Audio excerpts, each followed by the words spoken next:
Hello everyone, আসসালামু আলাইকুম। তো আজকে এসে যায় বৃষ্টি, প্রচুর বৃষ্টি। তো এই জন্য একটু চিন্তা ভাবনা করলাম যে আজকে দেশি আলু দিয়ে মুরগির মাংস রান্না করবো আর এই যে সিট পিঠা বানাবো। তো সিট পিঠা বানানোর জন্য কিন্তু আমি মানে আলাদা করে কোনো গুড়ি টুড়ি চাল টাল ভাঙায় আনা লাগে নাই। আমি ব্লেন্ডার দিয়ে চাল গুঁড়া করে নিছি, ভিজে অবশ্য। আর এই যে এদিকে আমি যে খোলাটা গরম হয়ে গেছে, সেই জন্য সিট পিঠাটা দিয়ে দিতে আসছি। আপনি ইচ্ছা করলে এটা একটা বোতলে বইরা মুখাটা একটু ছিদ্র করে নিয়ে ওইভাবে দেওয়া যায়, কিন্তু আমি ছোটবেলাতে দেখতাম যে আমার আম্মা এভাবেই বানাইতো। তা আমি চেষ্টা করছি যে আমার মা যেভাবে বানায় আমি যেভাবে শিখছি সেভাবেই বানানোর। এই যে আমার প্রথম পিঠাটা কিন্তু হয়ে গেছে, মাশাল্লাহ, আলহামদুলিল্লাহ। মোটামুটি খারাপ হয়েছে না, আমার মতে ভালো হয়েছে, কারণ আমি যেরকম পারি আমার কাছে মনে হয়েছে যে না, আমি মনে হয় ভালোই বানাইছি, খারাপ বানাইছি না। তো পরের পিঠাটা আবার দিয়ে দিতেছি।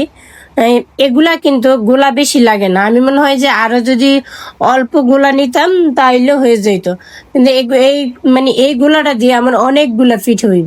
অবশ্যই আমি কিন্তু গোলাটা গুলে নিছি যে একটু লবণ, শুধু একটু লবণ দিয়ে, পরিমাণ মতন একটু লবণ আর পানি, এটা দিয়ে কিন্তু আমি এই যে গোলাটা গুলে নিছি। কারণ ওইরকম বিশেষ কোনো কিছু লাগে না, এর মধ্যে কোনো চিনি দেওয়া লাগে না, কোনো কিছু লাগে না, এটা মানে চিনি ছাড়াই হয়।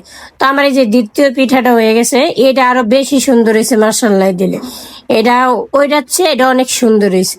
আমি তো মনে হয় এর আগে আমি কয়েকবার বানাইছিলাম, কিন্তু এই চুলা, মাটির চুলা যে এত সুন্দর হইব আমি ভাবতেই পারিনি। কিন্তু আমি ছোটবেলায় দেখতাম যে মা অনেক সিট পেটে বানাইতো, হাঁসের মাংস রান্না করতো।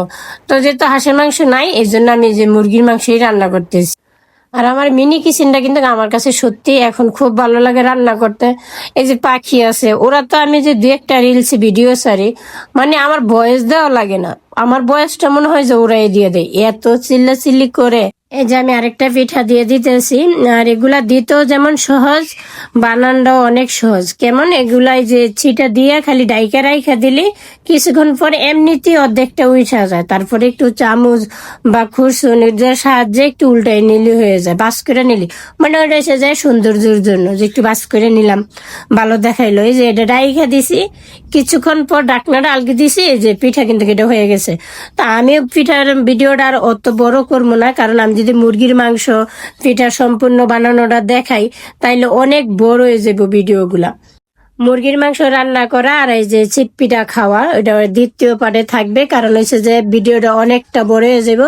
তো এই জন্য আর আমি সম্পূর্ণ ভিডিওটা একসাথে দিতে পারলাম না। এই যে পিঠা কিন্তু সুন্দর মতো হয়ে গেছে।